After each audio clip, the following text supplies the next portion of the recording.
এই ভিডিওতে আমরা গুরুত্বপূর্ণ অনেকগুলো অধ্যায়ের স্ট্যাটিক জিকে কমপ্লিট করব।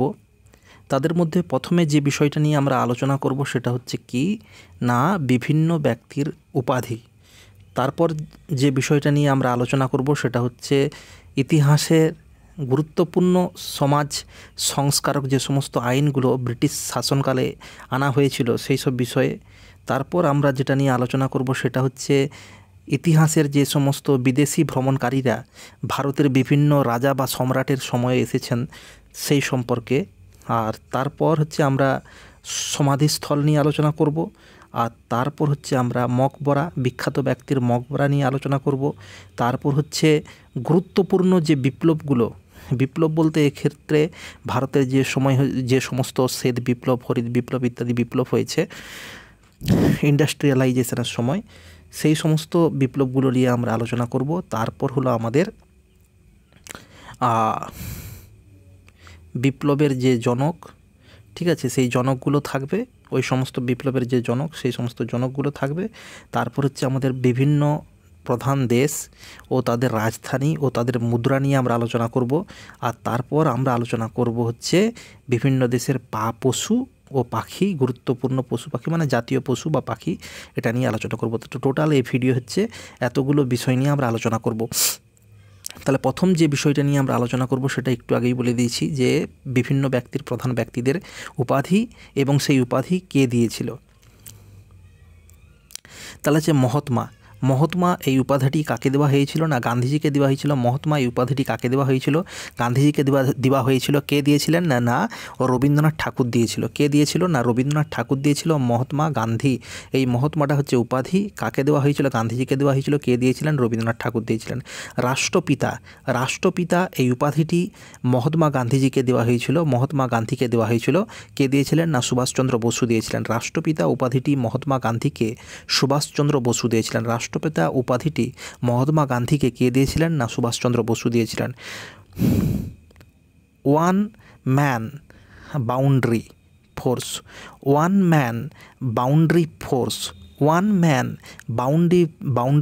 ফোর্স এই উপাধিটা মহাত্মা গান্ধীকে কে দিয়েছিলেন?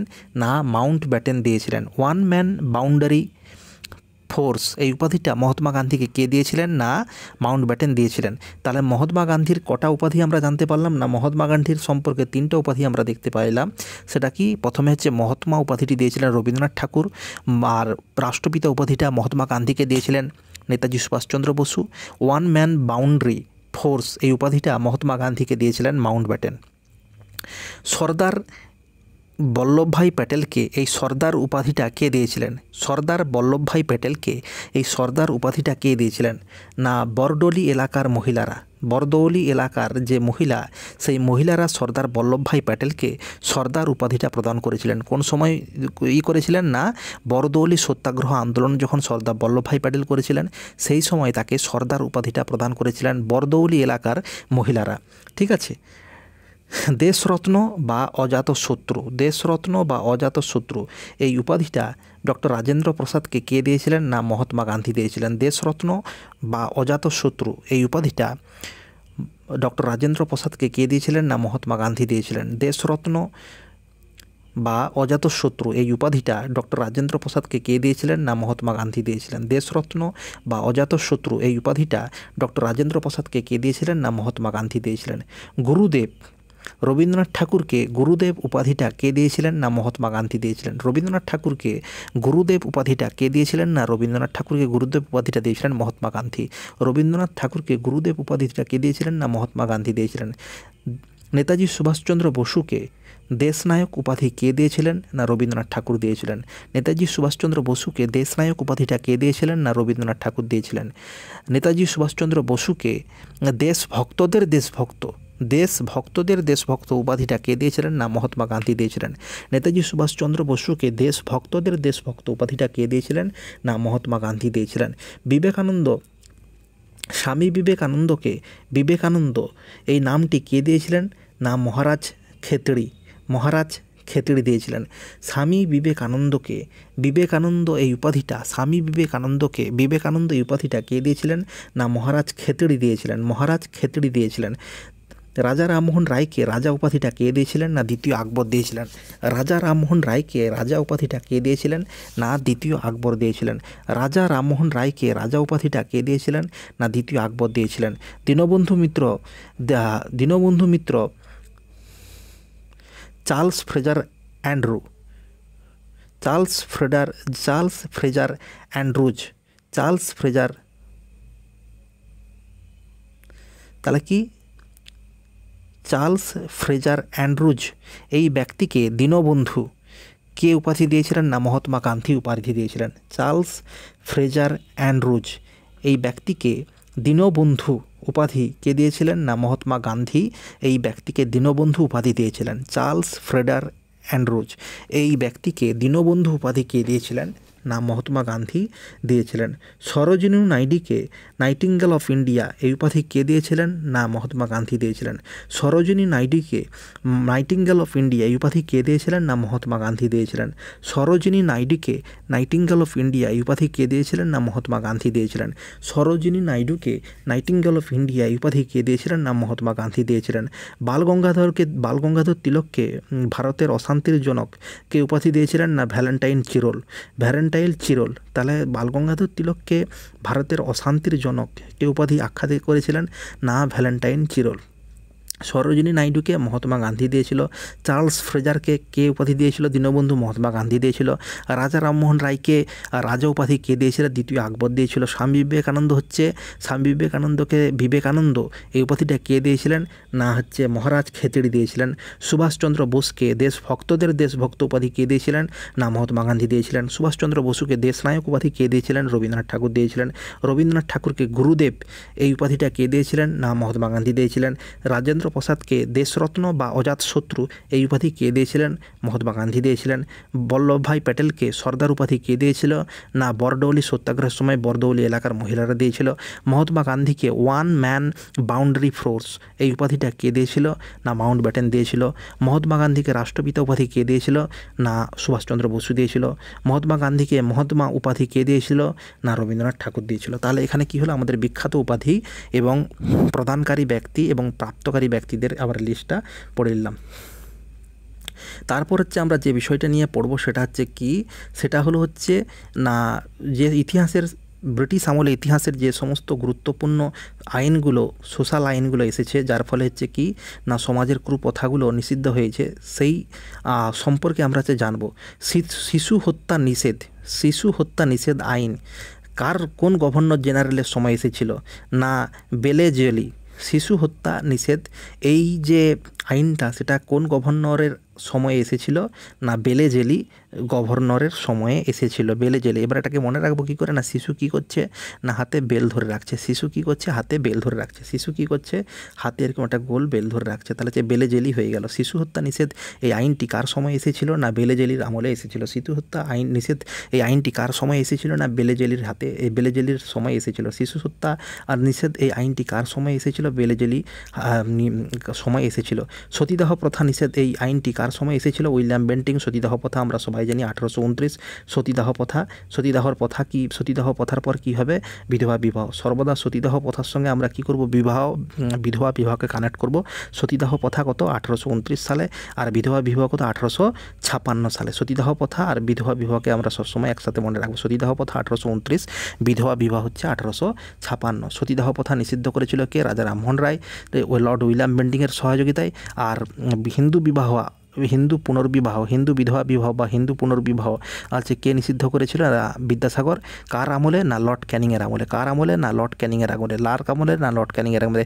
এই লর্ড ক্যানিংয়ের আমলেই সিপাহী বিদ্রোহ হয়েছিল। এই লর্ড ক্যানিংয়ের আমলেই কিনা সিপাহী বিদ্রোহ হয়েছিল। সিপাহী বিদ্রোহ 1857 সালে, ঠিক আছে। আর বিধবা বিবাহ চালু হয়েছিল 1856 সালে, ঠিক আছে। তাহলে শিশু হত্যা, শিশুর হাতে কি আছে? বেল আছে। তাহলে বেলেজেলি হয়ে গেল। শিশু হত্যা নিষেধ আইন কার সময় হয়েছিল? বেলেজেলির আমলে হয়েছিল। কত সালে? না 1795 সালে। সতীদাহ প্রথা আমরা জেনে নিলাম 1829 কার আমলে? লর্ড উইলিয়াম বেন্টিংয়ের আমলে। সতীদাহর সঙ্গে সর্বদা মনে রাখবো হিন্দু বিধবা আইন, হিন্দু পুনর্বিবাহ আইন বা হিন্দু বিধবা বিবাহ আইন। তাহলে এটা কত সালে? 1856 সালে। কার সময়ে বললাম? লর্ড ক্যানিংয়ের আমলে। কার সময়ে বললাম? লর্ড ক্যানিংয়ের আমলে। এটাকে মনে রাখার সহজ বিষয় হচ্ছে কি, যে সমস্ত আছে বিধবারা পুনর্বিবাহ বা দ্বিতীয়বার বিবাহ করতে চাইতো না, তাদেরকে কান ধরে উঠবোস করা হতো। তাদেরকে কী করানো হতো? কান ধরে উঠবোস করা হতো। তাহলে কান থেকে ক্যানিং হয়ে গেল 1856।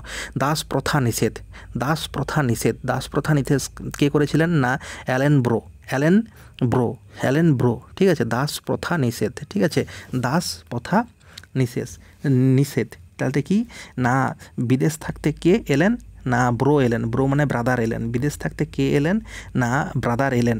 আর ব্রাদার এসে কী করলো? না দাসপ্রথা নিষিদ্ধ করে দিল। বিদেশ থাকতে কে এলেন? না বিদেশ থাকতে এলো। এলেন মানে এলো। কে এলো? না ব্রো এলো। ব্রো মানে ব্রাদার এলো। ব্রাদার কী করলো? বিদেশ থাকতে ব্রাদার দেশে এসে কী করলো? দাসপ্রথা নিষিদ্ধ করে দিল। দাসপ্রথা তাহলে কে নিষিদ্ধ করছে? Allen bro. দাসপ্রথা কে নিষিদ্ধ করছে? Allen bro. দাসপ্রথা কে নিষিদ্ধ করছে? Allen bro. 1843 সালে। 1843 সালে অর্থাৎ কি 1829 ও 1856 সালের মধ্যিখানে 1843 সালে বিদেশ থাকতে কে এলেন? না ব্রাদার এলেন। এলেন ব্রো কী করলো? দাসপ্রথা নিষিদ্ধ করে এলো। নেটিভ ম্যারেজ অ্যাক্ট তাহলে মানে কি? নেটিভ মানে ভারতীয়দের যে ম্যারেজ অ্যাক্ট, সেটা কত সালে মানে সংশোধন করা হয়েছিল বা ঠিক করা হয়েছিল? আইনটা এসেছিল সেটা হচ্ছে না 1872 সালে। কার সময়? না নর্থ বক এর আমলে। 1872 সালে হচ্ছে ভারতের প্রথম জনগণনা কিন্তু শুরু হয়েছিল, ঠিক আছে। জনগণনা শুরু হয়েছিল 1872 সালে। তার আগেও হয়েছিল 1830 সালে, সেটা শুধুমাত্র ঢাকাতে। 1872 সালে প্রথম ভারতের জনগণনা মোটামুটিভাবে শুরু হয়েছিল। তারপর 1881 থেকে ফাইনাল যে শুরু হলো, ঠিক আছে। তাহলে কী হলো? 1872 সালে কার আমলে যে নেটিভ ম্যারেজ অ্যাক্ট এসেছিল? না নর্থ বক। তাহলে বক কী করছিল? না নেটিভদের জন্য ম্যারেজের ব্যবস্থা কে গ্রহণ করছিল? না বক পাখি কী করছিল? নেটিভ ভারতীয়দের জন্য ম্যারেজের ব্যবস্থা করছিল কে? না বক পাখি করছিল। কত সালে? না যে বছর হচ্ছে ভারতের জনগণনা 1872 সালে প্রথম শুরু হয়েছিল। তাহলে নেটিভ ভারতীয়দের জন্য ম্যারেজ অ্যাক্ট কে আনছিল? না নর্থ বক মানে বক আনছিল।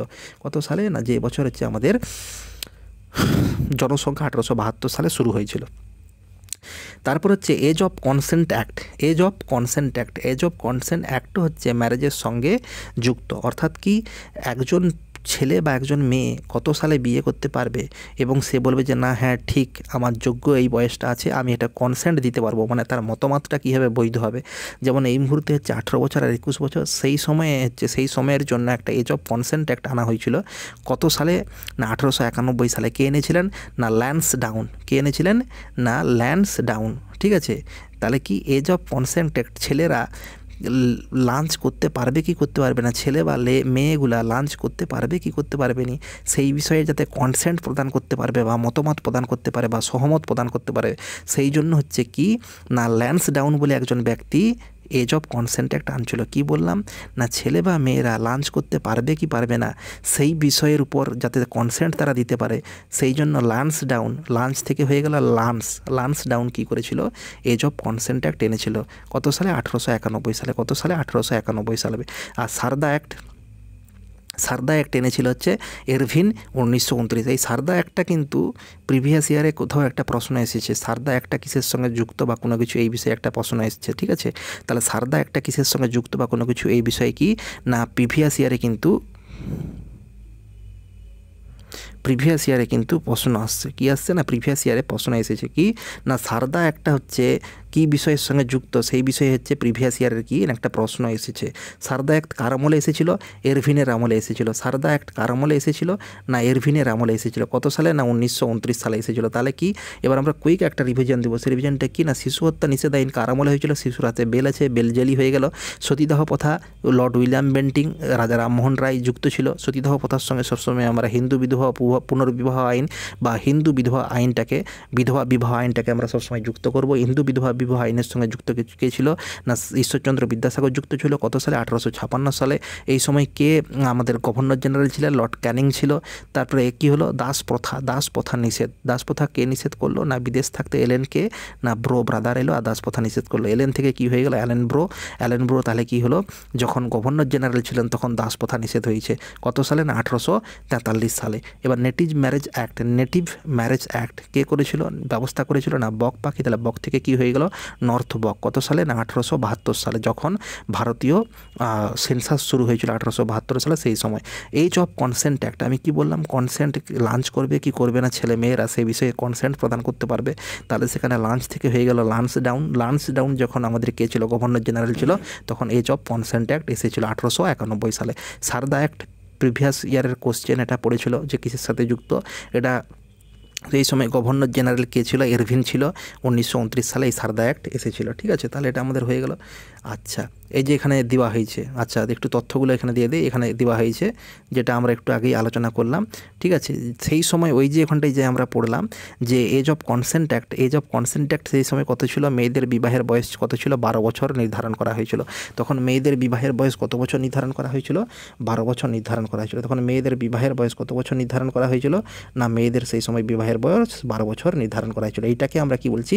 Age of consent act. Age of consent act, এটাকে আমরা সেই সময় বলছি এজ অফ কনসেন্ট। সারদা অ্যাক্টের যেটা আমরা কথা বলছি, বিবাহের জন্য মেয়েদের ন্যূনতম বয়স সারদা অ্যাক্টে 14 বছর করা হয়েছিল। বিবাহের জন্য মেয়েদের ন্যূনতম বয়স 14 বছর করা হয়েছিল, এবং ছেলেদের হচ্ছে একটা ন্যূনতম বয়স একটু সম্ভবত 17 বছর ছিল সেই সময়। এবার সে লেখাটা কেটে গেছে, কিন্তু সম্ভবত আমার যতদূর মনে পড়ছে সেটা হচ্ছে 17 বছর ছিল মনে হয়। মেয়েদের 14 বছর, ছেলেদের 17 বছর। এটা হচ্ছে সারদা অ্যাক্টের আমরা কথা বলছি, সারদা অ্যাক্ট। আর যখন এজ অফ কনসেন্ট অ্যাক্ট, যখন এজ অফ কনসেন্ট অ্যাক্ট আনা হয়েছিল, তখন মেয়েদের বয়স নির্ধারণ করা হয়েছিল ন্যূনতম 12 বছর হতে হবে। 12 বছরের নিচে যদি কোনো মেয়েকে বিয়ে দেওয়া হয় তাহলে কিন্তু পুলিশ এসে ধরে নেবে। ঠিক আছে, তাহলে এখানে এটা আমাদের রিভিশন হয়ে গেল। এইবার আমরা যেটা পড়ব, যে সমস্ত বিদেশি ভ্রমণকারীরা ভারতে এসেছে বিভিন্ন রাজা বা সম্রাটের আমলে, তার লিস্ট আমরা কি করব এখানে পড়ে নেব। তাহলে প্রথম যে বিদেশি ভ্রমণকারী, ঠিক আছে, ভারতে এসেছে, তার নাম কি? না, তার নাম হচ্ছে মেঘাস্তিনিস। মেঘাস্তিনিস কোন দেশের দূত ছিলেন? মেঘাস্তিনিস কোন দেশ থেকে এসেছিলেন? না, গ্রিক দেশ থেকে এসেছিলেন। কার সময় এসেছিলেন? না, হচ্ছে চন্দ্রগুপ্ত মৌর্যের সময় এসেছিলেন। এখানে আমরা দেখতে পাচ্ছি কার সময় এসেছিলেন? চন্দ্রগুপ্ত মৌর্যর সময়ে এসেছিলেন। হিয়াংসাং, তাহলে যে হিয়াংসাং চীনা পর্যটক কার সময় ভারতে এসেছিলেন? না, হর্ষবর্ধনের সময় এসেছিলেন। এইখানটায় মনে রাখার ভালো পদ্ধতি হচ্ছে, চীন দেশ থেকে যে দুইজন বিখ্যাত পরিব্রাজক ভারতে এসেছিলেন তাদের মধ্যে একজন হলেন ফাহিয়ান আর একজন হলো হিয়ানসাং। ঠিক আছে, এফের ভ্যালু কত? 6। আর হচ্ছে কি আছে? হিয়াংসান কি না এইচের ভ্যালু কত? 8। তাহলে এখানে 6 আগে আসতিছে কারণ এফ আগে আসতিছে, আর এইচ কি হচ্ছে? পরে আসতিছে। তাহলে এফ যেহেতু আগে আসতিছে, তাহলে যে রাজাটার সময় সে এসেছিল সে নিশ্চয়ই আগে হবে। অর্থাৎ দ্বিতীয় চন্দ্রগুপ্তের সময়ে কি ফাহিয়ান এসেছিল? ফাহিয়ান এসেছিল কার আমলে? কোন বংশের আমলে? না, চন্দ্রগুপ্তের আমলে। দ্বিতীয় চন্দ্রগুপ্তের আমলে বা গুপ্ত বংশে সে কী করেছিল? এসেছিল। ঠিক আছে, আর যখন হিয়াংসান ভারতে এসেছিল তখন কে রাজা? এখানে তখন কারা রাজা ছিল? না, হর্ষবর্ধন রাজা ছিল। তখন কে রাজা ছিল? না, হর্ষবর্ধন রাজা ছিল। ঠিক আছে, হর্ষবর্ধন। তাহলে হর্ষবর্ধনের রাজত্বকাল কি? অনেক পরে। গুপ্ত রাজত্বকাল অনেক আগে। তাহলে এফের ভ্যালু যেহেতু 6, সে আগে হবে। আর 8 মানে হিয়াংসাংয়ের ভ্যালু যেহেতু বেশি 8, সে কী হবে? পরে হবে। তাই হচ্ছে আমরা ইজিলি এটাকে কানেক্ট করতে পারবো যে ফাহিয়ান কার আমলে এসেছে? ফাহিয়াং সঙ্গে সঙ্গে গুপ্ত আমল হবে, আর হিয়াংসান হচ্ছে সবসময় ওই জন্য পরে হবে, ওই জন্য সে কী হবে? হর্ষবর্ধনের আমলে হবে। ঠিক আছে, এটা আমরা ইজিলি এখান থাকতে সলভ করে দেখে নিতে পারবো। তাহলে এটা আমাদের হয়ে গেল কার আমলে এসেছে। তারপর হচ্ছে আমরা কি করলাম? না, ইতিসং সেও একজন চীনা পরিব্রাজক, সেও এসেছিল। ইতিসং সেও কার আমলে এসেছিল? না, হর্ষবর্ধনের আমলেই এসেছিল। ইতিসং কী করেছিল? সেও হচ্ছে হর্ষবর্ধন আমলে এসেছিল। তাহলে হর্ষবর্ধনের আমলে আমরা দুজনকে পাচ্ছি। কাকে পাচ্ছি? হিয়াংসাংকে পাচ্ছি। H for Hiuen Tsang, H for Harshavardhan হয়ে গেল। আর ইতিসংও হচ্ছে একজন চীনা পরিব্রাজক, সে কার সময় এসেছিল? না, সে এসেছিল হচ্ছে হর্ষবর্ধনের রাজত্বকালে। সে এসেছিল কার আমলে? না, হর্ষবর্ধনের রাজত্বকালে। সে কার আমলে এসেছিল? না, হর্ষবর্ধনের রাজত্বকালে এসেছিল। অল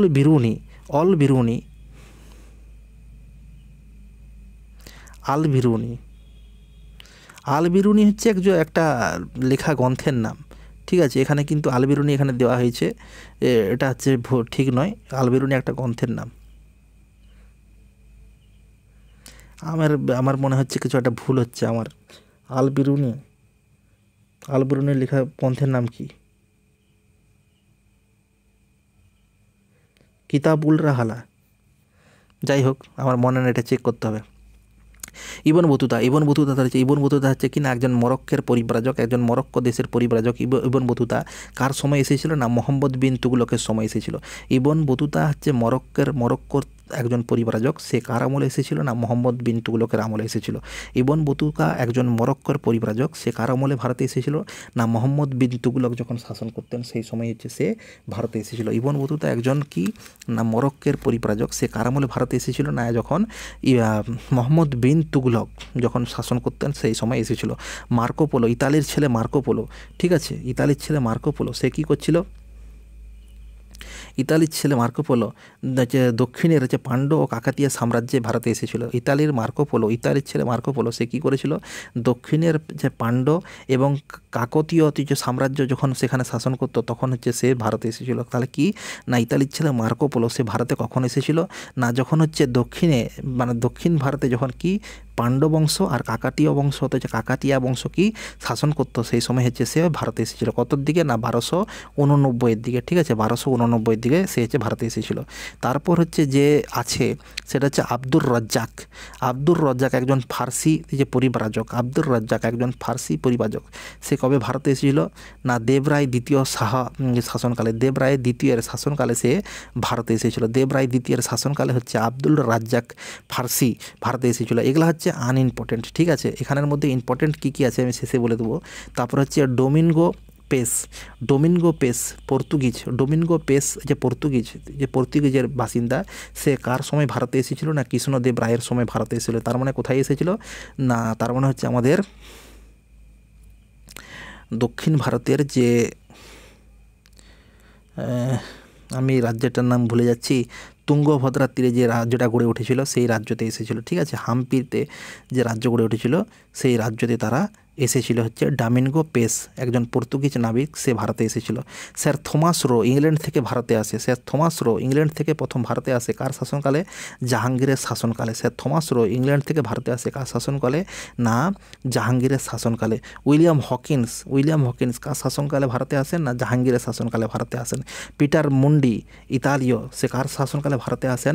না শাহজাহানের শাসনকালে ভারতে আসেন। এবার হচ্ছে আমরা দেখব এখানের মধ্যে ইম্পর্টেন্ট কাকে কাকে মনে রাখতে হবে। প্রথম হচ্ছে মেগাস্তিনিসকে মনে রাখতে হবে, তারপরে হিয়েংসানকে মনে রাখতে হবে, ফাহিয়ানকে মনে রাখতে হবে, আলবিরুনিকে মনে রাখতে হবে, ইবন বতুতাকে মনে রাখতে হবে, ঠিক আছে, মনে রাখতে হবে। মেগাস্তিনিস, হিয়েংসান, ফাহিয়ান, আলবিরুনিটাকে ছেড়ে দাও মোটামুটি, ইবন বতুতাকে মনে রাখো, মার্কো পোলোকে মনে রাখো, তারপরে হচ্ছে তোমার ডোমিনগো পেস পর্তুগিজ নাবিককে মনে রাখো, স্যার থমাস রোকে মনে রাখো, উইলিয়াম হকিন্সকে মনে রাখো, আর হচ্ছে পিটার মুন্ডি। তাহলে এগুলো হচ্ছে আমাদের কী হলো ইম্পর্টেন্ট যে সমস্ত বিদেশি ভ্রমণকারী যারা ভারতে এসেছিল, সেই সমস্ত বিদেশি ভ্রমণকারী কোন কোন শাসনকালে বা কোন কোন রাজার আমলে এসেছিল এই লিস্টটাকে আমাদেরকে কী করতে হবে? মনে রাখতে হবে, ঠিক আছে। এবার উইলিয়াম হকিন্স এসেছিল প্রথমে এসেছিল ব্রিটিশ। উইলিয়াম হকিন্স হচ্ছে জাহাঙ্গীরের রাজত্বকালে প্রথমে এসেছিল 1608-এ, আর বাড়ি গিয়েছে কবে? না 1611 সালে। স্যার থমাস রো 1615 সালে আসে, 1619 সালে বাড়ি গিয়েছিল। আর পিটার মুন্ডি ইতালীয়, সে 1630 সালে ভারতে আসে শাহজাহানের শাসনকালে, ঠিক আছে। এবার হচ্ছে আমাদেরকে যেটা মনে রাখতে হবে সেটা হচ্ছে কি, আচ্ছা এই ভিডিওটা আমরা কমপ্লিট করছি, তারপর আমরা নেক্সট ভিডিওতে কী করব হচ্ছে বিষয়টা আলোচনা করব।